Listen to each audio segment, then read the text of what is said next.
So you're having a big heightened emotional experience and you don't know what to do? Let's talk about how you can take a beat and get feeling better. Welcome to the Love in Progress podcast, where we deep dive into self-reflection and healing as a catalyst for better relationships and leadership. I am your host and educator, Neena, and I'm here to be a guide to you in that process. Let's get started.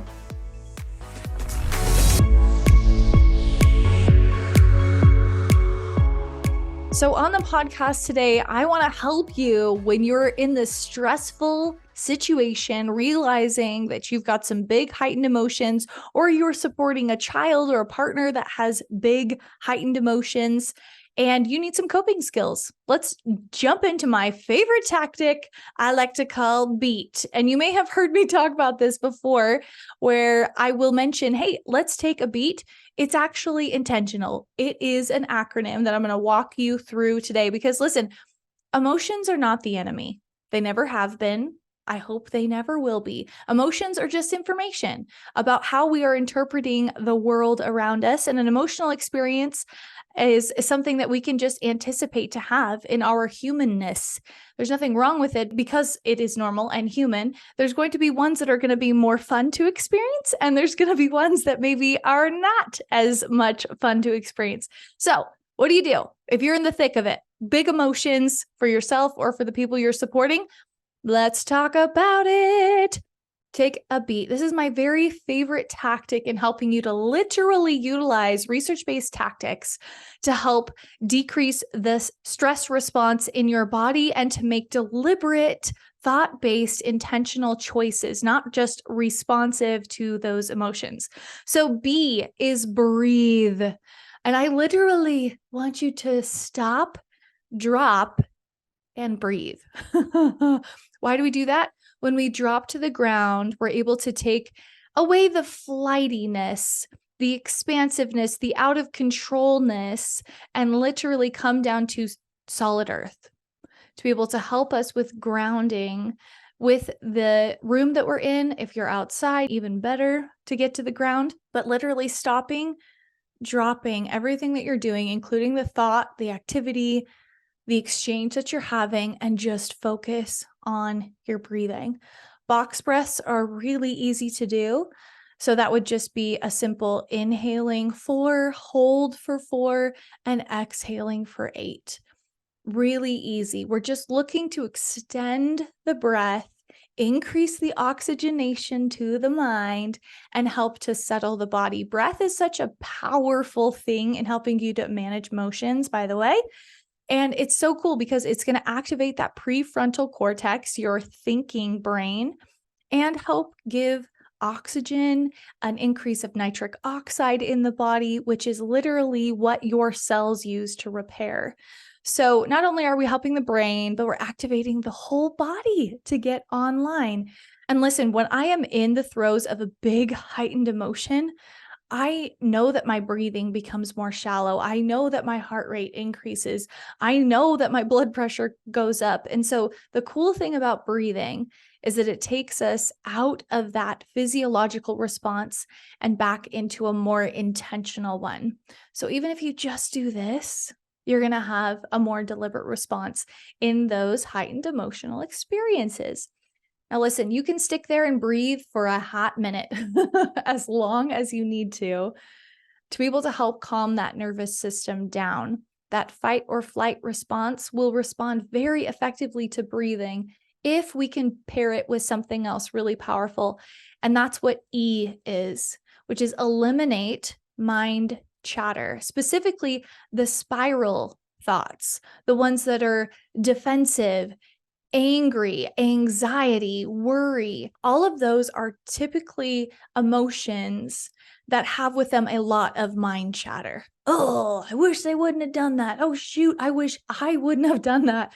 We get thinking these really elaborate components as to why we should have done this or not done this, or replaying the scenario, getting ourselves worked up even more. An emotion is actually a secondary response to thought every single time. So we have to pair management of our emotions with management of our thoughts at the same time.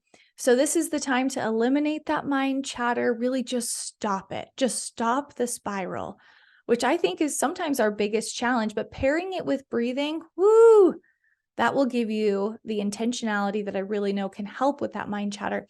And here's what I do. Because eliminating is a really big challenge a lot of the time. I pair it with the next letter, A, activate safety in feeling whatever it is that you're going to feel. Here's some words that you can use. I am safe to feel whatever I'm feeling right now.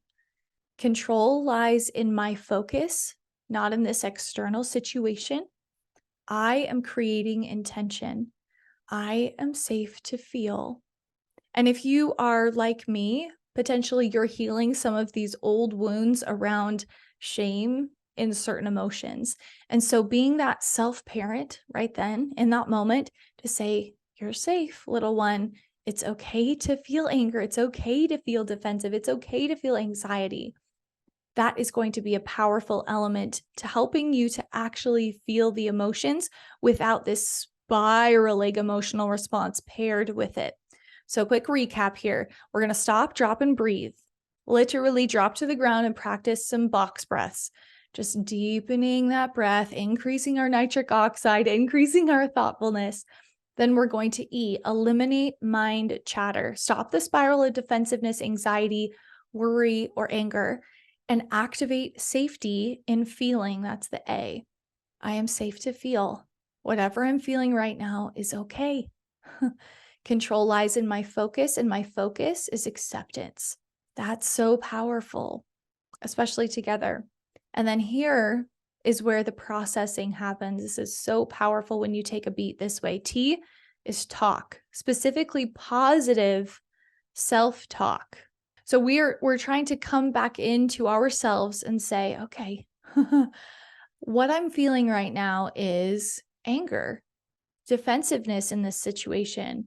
Perhaps I was feeling unsafe. Someone crossed a boundary of mine. You're coming back in and saying things like, when I feel this way, I can tell it's important to me. Otherwise, I wouldn't be having this heightened emotional response. This is a time if you're feeling so deactivated that you could welcome in other talk as well. You just want to make sure that it's coming from a point of view that's positive, meaning we're not going into blame mode. We're not going into victim mode. We're not going into this space where we're projecting our heightened emotions on a sequence that someone else has elicited from us. But instead, we can take that self-perspective and power and saying, you know what? I know that this is important to me. That's why I'm having a heightened emotional response right now. So I need to tell you how I'm feeling. The story I'm telling myself from this situation is, and I'm not feeling safe right now. I'm not feeling listened to. I'm not feeling understood right now. If that's going to help elicit a positive response in the exchange with someone else, otherwise just stick to your self-talk, okay? Which is such a powerful element of that first step of effective communication anyway. It's really communicating to self, what is it that I'm experiencing right now? How can I elicit safety within myself? So really quick, here's the beat. Breathe, eliminate mind chatter, activate safety, and that talk, whether that's to self or in a positive, reframing, empowering way to the others in your support system. I know that taking a beat is going to help change so many things for you in your emotional regulation. This is the thing. I think that we can, in theory, talk about the self-parenting and not trying to take victim mode and really a lot around our emotional intelligence. But when it comes to the rubber hitting the road, when things get challenging, because I know they will, I actually think it's quite an intentional part of our human experience is to call into our field things that are going to challenge our current ways of thinking. When those things come up, what do? Do you revert back to old ways and old wounding, or do you show up in a way that's powerful, that's intentional, that really does give you the best broadcast point when it comes to your emotions, which are emanating from you? I want to just talk to you about the importance of, one, you actively practicing this, and then two, practicing it in front of your children, practicing it in front of your partner. You are the leader in your home and in your life. Your ability to regulate well your emotions is the only thing you can control fully, but it won't be the only thing you influence. Watch how when you're utilizing beat, when you're regulating your emotional state, when you're just keeping track and keeping dibs of how that emotional state is for yourself, watch how when you're being more regulated, meaning you're not missing out on the heightened emotions, because when we take out the lows, we also take out the highs. You're just having those fluctuations up and down. That's totally normal. But when you're swinging into those low experiences, ones where it elicits some of those emotions that aren't as fun to experience, but then you come in with some emotional intelligence, emotional regulation, just watch how the emotional state of your home shifts when you shift your emotional state. I know it's fabulous. It's kind of like a Wi-Fi signal transmitting into your house. It emanates from you because you truly are a leader in your home. And one, I think you're going to be happier, generally speaking, knowing that when those negative emotions or experiences come, that you can be resilient to come back to that general neutral state of joy.